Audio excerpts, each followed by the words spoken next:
En tiempos remotos, cuando el sol abrasaba las arenas y el desierto parecía interminable, el pueblo de Israel vivía bajo la opresión del poderoso imperio egipcio. Los muros de las ciudades resonaban con los lamentos de los hebreos, que eran obligados a trabajar de sol a sol en la construcción de monumentales edificaciones. El faraón, convencido de su supremacía sobre los esclavos hebreos, endureció su corazón más y más, sin mostrar compasión alguna por sus cargas. En ese periodo de profundo sufrimiento, el clamor de los israelitas se elevó como un eco penetrante hasta el cielo. Rogaban auxilio a Dios, recordando la promesa ancestral de una tierra donde podrían vivir en libertad y adorar sin temor. Fue entonces cuando Dios se manifestó de una forma inesperada. En un desierto solitario, una zarza ardía sin consumirse, y desde aquel fuego sobrenatural se escuchó una voz dirigiéndose a un hombre llamado Moisés. Moisés, quien en su juventud había crecido en la corte egipcia y más tarde huyó al desierto, fue sorprendido por aquel llamado sagrado. Dios le encomendó la misión de liberar a su pueblo de la esclavitud y guiarlo hacia una tierra llena de esperanza. Acompañado de Aarón, su hermano, Moisés se presentó ante el faraón con un mensaje contundente: «Deja ir a mi pueblo». El faraón, sintiéndose desafiado en su orgullo y su poder, se burló y se negó a ceder. Moisés respondió, demostrando señales y maravillas enviadas por Dios. Así comenzaron las plagas que cayeron sobre Egipto, una tras otra, como golpes que hacían temblar la voluntad del monarca. Primero, el agua del río se transformó en sangre, tiñendo de rojo la vida del país. Después vinieron las ranas, los piojos, las moscas, la mortandad del ganado, las úlceras purulentas, la brutal caída de granizo, la plaga incontrolable de langostas y una oscuridad tan densa que paralizó el corazón de toda la nación. Sin embargo, el faraón seguía aferrado a su soberbia. Ante la constancia de su rechazo, llegó la 10ª plaga, la muerte de los primogénitos de Egipto. Fue la advertencia final, la más trágica. Dios ordenó a Moisés que instruyera a cada familia hebrea para sacrificar un cordero puro y marcar los postes y los marcos de sus puertas con su sangre. Aquella noche, el ángel destructor pasaría por la tierra, pero pasaría de largo las casas que tuvieran esa marca sagrada, preservando a los primogénitos israelitas. Esa noche, llena de un silencio tenso, se convirtió en la última de los hebreos en Egipto. Entre el llanto de quienes perdían a sus primogénitos, el faraón, abatido por el dolor, se rindió por fin ante la autoridad de aquel Dios al que había desafiado, dejando salir al pueblo de Israel. Las calles se llenaron de pasos presurosos, de padres sosteniendo a sus hijos y de mujeres con canastas de provisiones, marchando al alba hacia una libertad largamente anhelada. Tras aquel suceso extraordinario, cada año el pueblo de Israel se reunió para conmemorar el acontecimiento en una celebración que llamaron Pascua. La palabra Pascua proviene de la idea de pasar por encima o pasar de largo, en referencia a aquella noche en que el ángel de la muerte no tocó los hogares hebreos marcados con la sangre del cordero. La celebración incluía varios elementos simbólicos: un cordero sacrificado, como el que salvó a los primogénitos; panes sin levadura, para evocar la prisa con la que tuvieron que huir de Egipto sin tiempo de fermentar la masa; y hierbas amargas, para no olvidar la dureza del yugo egipcio. Con el correr de los siglos, la Pascua se volvió una de las fiestas más sagradas para Israel, un testimonio vivo de la fuerza liberadora de Dios y de su pacto eterno con ellos. Muchos siglos más tarde, Judea se encontraba sometida al Imperio Romano. Sin embargo, la memoria de la libertad otorgada por Dios permanecía aún presente en las Escrituras y en la esperanza de un Mesías que traería salvación. En ese contexto apareció Jesús de Nazaret, un maestro que hablaba con poder y realizaba milagros como si el mismo cielo se hubiera acercado a la tierra. Jesús recorría las polvorientas aldeas y ciudades anunciando la llegada de un reino celestial, no basado en ejércitos o conquistas, sino en la transformación del corazón. Mostraba misericordia a los marginados y proclamaba que había venido a sanar a los quebrantados. Ante los enfermos, extendía su mano y los curaba. A los endemoniados les devolvía la cordura y a las multitudes hambrientas les saciaba con pocos panes y peces que se multiplicaban milagrosamente. La gente lo seguía fascinada por sus enseñanzas, que pintaban un Dios amoroso y cercano. Pero en medio de la admiración popular también surgieron oponentes. Algunos líderes religiosos, entre ellos fariseos y saduceos, se sintieron amenazados por el creciente número de seguidores de Jesús, temiendo una alteración de su poder o una confrontación directa con Roma. Intentaron desacreditarlo públicamente, buscaban sorprenderlo en alguna herejía o encontrar un motivo para acusarlo. Pero las palabras de Jesús mostraban sabiduría y sus actos de bondad conmovían los corazones. Con la fiesta de la Pascua judía acercándose, Jesús y sus discípulos viajaron hacia Jerusalén, donde miles de peregrinos se congregaban para recordar la liberación de Egipto. La entrada de Jesús a la ciudad fue un suceso impactante. Montando en un humilde burro, recorrió las calles, mientras la multitud agitaba palmas y clamaba: «Hosana, bendito el que viene en el nombre del Señor». Ese día, hoy conocido como Domingo de Ramos, la gente tendía mantos y ramas en el camino, como signo de honor al que reconocían como un rey espiritual. Sin embargo, la alegría de la multitud contrastaba con la preocupación de los fariseos y saduceos, quienes temían que aquella exaltación atrajera la atención de las autoridades romanas y desatara una represión violenta. En las calles resurgía la memoria colectiva. Como el pueblo de Israel había sido liberado una vez, ¿podría ser que Jesús fuera ahora ese libertador definitivo? Nadie imaginaba, o pocos comprendían, que la libertad que él traía se dirigía a algo mucho más profundo que el simple escape de un imperio terrenal. Cuando cayó la tarde, Jesús dispuso celebrar la Pascua con sus discípulos según la costumbre.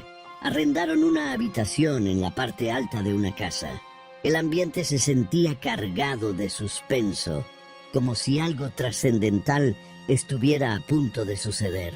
Mientras compartían el cordero pascual, el pan sin levadura y las hierbas amargas, Jesús se levantó de la mesa de forma inesperada.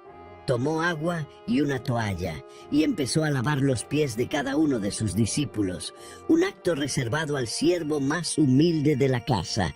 Con esta acción les mostró que el mayor en el reino de Dios debe hacerse el más pequeño y quien dirige debe servir a los demás. Tras esta conmovedora escena, Jesús regresó a la mesa y tomó el pan. Lo partió y declaró que ese pan representaba su cuerpo, el cual sería entregado. Luego, alzó una copa de vino y afirmó que su contenido era su sangre, la sangre del nuevo pacto que sellaría con la humanidad. Estas palabras resonaron con un eco profundo en las mentes de los discípulos, evocando la sangre del Cordero que en Egipto salvó a los primogénitos y comprendiendo, aunque vagamente, que Jesús se disponía a ofrecerse como sacrificio. En medio de aquella atmósfera, Jesús reveló que uno de los que estaba allí presente lo traicionaría. Los discípulos se miraron unos a otros, confusos y dolidos.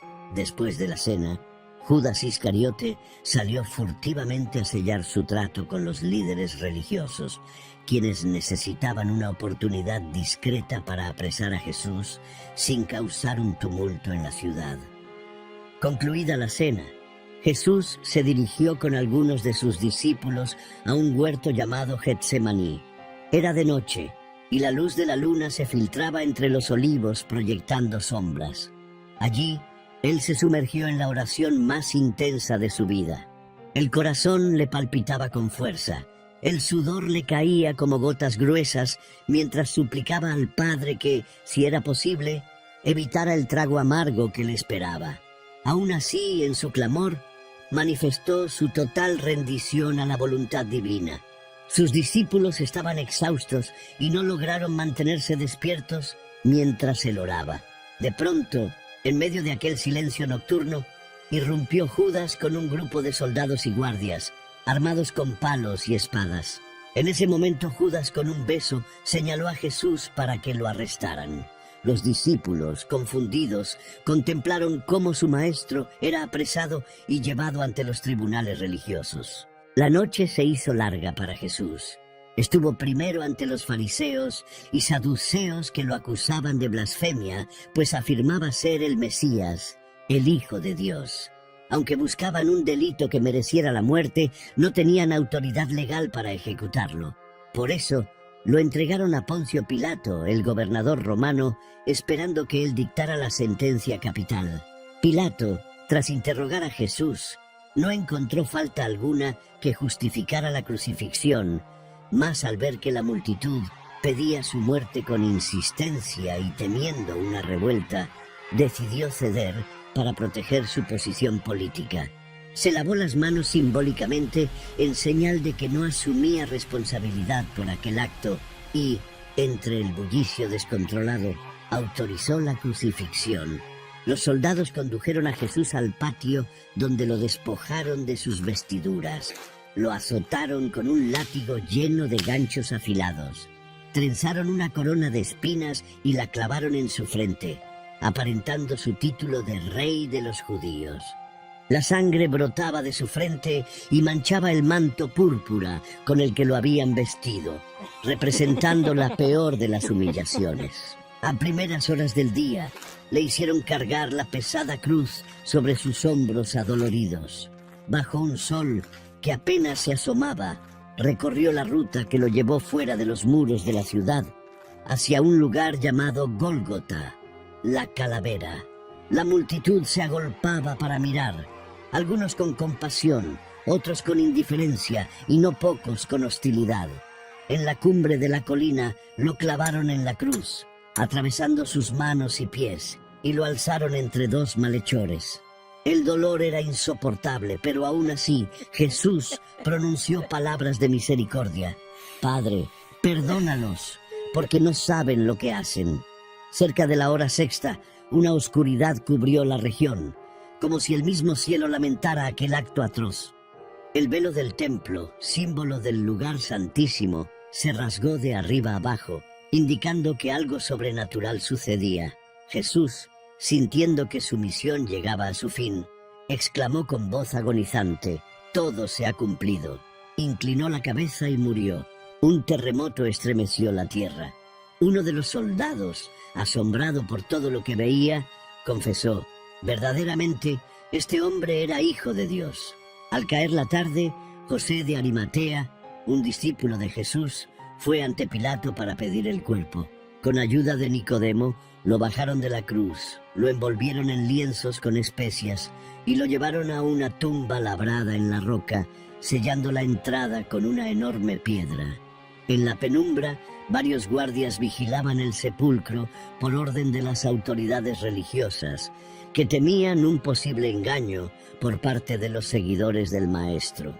Aquel sábado transcurrió envuelto en un silencio pesado y triste. El cuerpo de Jesús yacía en la tumba y sus discípulos se encontraban dispersos y escondidos, consumidos por el dolor y la incertidumbre. Todo lo que habían soñado parecía derrumbarse como un castillo de naipes. Se preguntaban cómo era posible que, si él era el Mesías, terminara crucificado. Las mujeres que habían acompañado a Jesús hasta el último instante preparaban perfumes y ungüentos para cumplir los ritos fúnebres tras el reposo sabático. Sin embargo, la semilla de una esperanza apenas perceptible aún latía en sus corazones. Recordaban las palabras de Jesús acerca de la resurrección al tercer día, aunque no comprendían por completo la magnitud de esas promesas. Finalmente, llegó el domingo con el cielo ligeramente rosado. Las mujeres salieron al camino cargando los aceites aromáticos, conmovidas por el deseo de honrar el cuerpo de Jesús. Al llegar a la tumba, notaron que la enorme piedra que sellaba la entrada se hallaba corrida a un costado. El corazón se les detuvo por un momento. Al entrar, vieron con asombro que el cuerpo no estaba. De pronto, vieron una sombra angelical a lo lejos que les habló, diciéndoles que no temieran, pues Jesús había resucitado tal como lo había predicho. Les ordenó ir y anunciar a los discípulos la increíble noticia. Con el alma sacudida entre temor y alegría, corrieron a buscar a los apóstoles, pero muchos de ellos dudaron de lo que habían escuchado. Poco después, Jesús mismo comenzó a aparecerse a varias personas. A María Magdalena cerca de la tumba, a 2 discípulos en el camino a Emaús y a todo un grupo que estaba reunido por la noche con las puertas cerradas. Les mostraba las marcas de los clavos en sus manos y pies y comía con ellos para demostrarles que no se trataba de un fantasma. Estas apariciones confirmaban que la muerte había sido vencida y que todo lo anunciado por las Escrituras y por el mismo Jesús se había cumplido. El acontecimiento que parecía el fin de la esperanza se convirtió en el principio de una nueva era, en la que el reino de Dios ya no se limitaba a una promesa futura, sino que irrumpía con poder en la historia. En la tradición de Israel, la Pascua conmemoraba el éxodo de Egipto y la protección brindada por la sangre del Cordero. Sin embargo, con la muerte y resurrección de Jesús, esa fiesta adquirió una dimensión incomparable. Él mismo se convirtió en el Cordero perfecto, el único cuya sangre puede redimir a la humanidad entera del pecado y la muerte. La última cena que compartió con sus discípulos se alzó como la culminación de 2 historias, la de Moisés y la del Mesías. Así como en Egipto, la sangre del Cordero liberó a los primogénitos de la muerte, ahora la sangre de Jesús liberaba a quienes aceptaran el nuevo pacto de la condena eterna. Su resurrección al tercer día abrió la puerta para que la humanidad experimentara una libertad más grande que la que Moisés pudo ofrecer, la libertad del alma y la reconciliación con Dios. Desde entonces, cada vez que los cristianos celebran la Pascua, no solo recuerdan la huida de la esclavitud física de Egipto, sino que proclaman la victoria del amor divino sobre la esclavitud del pecado y el poder de la resurrección que anula el miedo a la muerte. Después de mostrarse vivo en repetidas ocasiones, Jesús instruyó a sus discípulos sobre cómo todo lo ocurrido, su pasión, su muerte y su resurrección, y les dijo que ya estaba profetizado en las Escrituras. Les recordó que el Mesías debía sufrir, morir y levantarse al tercer día, y que a partir de ese triunfo se anunciaría el perdón de los pecados a todas las naciones. Antes de ascender a los cielos, los reunió y les dio un mandato. Vayan por todo el mundo y anuncien la buena noticia a toda criatura. Enseñen, bauticen y hagan discípulos, y recuerden que estaré con ustedes todos los días hasta el fin del mundo. Les prometió enviarles el Espíritu Santo, el Consolador, para que tengan fortaleza y valentía. Ese mensaje derribó divisiones, atravesó fronteras culturales y geográficas, echó raíces en comunidades de todo el Imperio Romano y marcó para siempre la historia de la humanidad. Entre persecuciones y sacrificios, la fe cristiana se expandió, impulsada por la convicción de que si Jesús venció la muerte, nada podría detener el anuncio de su amor. Con el paso de los siglos, los creyentes fueron conmemorando esta nueva Pascua, resaltando la última cena, la pasión y la resurrección de Jesús, como la fiesta suprema de la cristiandad. El Viernes Santo recuerda la crucifixión, el Sábado Santo evoca el silencio y la expectación, y el Domingo de Resurrección celebra la victoria sobre la muerte. En cada Eucaristía o Santa Cena vuelven a hacerse presentes las palabras: «Este es mi cuerpo» y «Esta es mi sangre», renovando aquel compromiso que Jesús selló en la noche en que fue entregado. El verdadero sentido cristiano de la Pascua es reconocer a Jesús como el Cordero de la Pascua, aquel cuya sangre protege y libera, no de una esclavitud física, sino de la esclavitud del pecado y de la distancia que separa al ser humano de su Creador. En la Pascua se afirma que la muerte no tiene la última palabra y que toda circunstancia oscura puede transformarse en luz cuando es tocada por el amor divino. La historia de la Pascua no es solo la narración de un sacrificio doloroso, sino también la confirmación de una esperanza viva. Para los israelitas en Egipto, la sangre del Cordero marcó el inicio de un éxodo hacia la libertad. Para los seguidores de Cristo, su muerte representa el paso hacia la libertad del Espíritu, y su resurrección es la prueba de que el poder de Dios supera incluso el mayor enemigo de la humanidad, la muerte. Este relato conmueve porque refleja la disposición de Dios de acercarse a la condición humana, sufrir la injusticia y morir como un simple criminal, para luego triunfar de modo asombroso y ofrecer salvación a todos sin distinción. Para muchos, la Pascua es un recordatorio de que por más que las noches sean oscuras y llenas de llanto, siempre llega el amanecer con la promesa de un nuevo día. El sepulcro vacío es la señal suprema de que no hay cadena tan fuerte que el amor de Dios no pueda romper. El relato de Moisés y la liberación de Egipto aporta un trasfondo invaluable. Muestra la misericordia divina que oye el clamor de los oprimidos y provee un camino. En su momento se abrió el Mar Rojo para que los israelitas cruzaran en seco, dejando atrás el yugo del faraón. Generaciones más tarde, el mar que se abrió no fue de agua, sino la misma historia, dividiéndose en un antes y un después alrededor de la cruz y el sepulcro vacío. Jesús, el nuevo Cordero Pascual, no liberó a su pueblo de un imperio terrenal, sino que ofreció redención ante la culpa y el pecado que azotan a toda persona. La muerte que debía aniquilarlo se transformó en la puerta de la salvación universal. Por ello, en la última cena que Jesús compartió con sus discípulos, Él estableció este puente simbólico entre la Pascua de Moisés y la Pascua cristiana.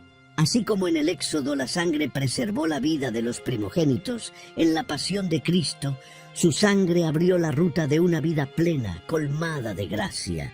El pan sin levadura recordó la urgencia con la que los hebreos huyeron de Egipto, y el vino se convirtió en el recordatorio de una alianza que trasciende la ley mosaica para adentrarse en la ley del amor.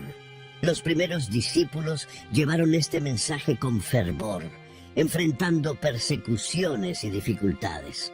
Muchos entregaron sus vidas testificando que habían visto al Señor resucitado, negándose a renunciar a esa verdad. Esos testimonios sembraron una semilla que germinó en todo el mundo. Y cada Pascua millones de cristianos, con diversas tradiciones, reviven con gratitud y gozo la historia de la muerte y resurrección de Jesús. La narración de la Pascua, por tanto, es un puente que une al Antiguo y al Nuevo Testamento. La liberación de la esclavitud egipcia y la liberación del pecado confluyen en la persona de Jesús. Con cada Pascua se recuerda que el sacrificio es parte esencial de la redención y que la victoria final siempre proviene de la mano de Dios. La Pascua es la historia de un Dios que escucha el clamor de su pueblo, que interviene en la oscuridad y abre un camino hacia la libertad.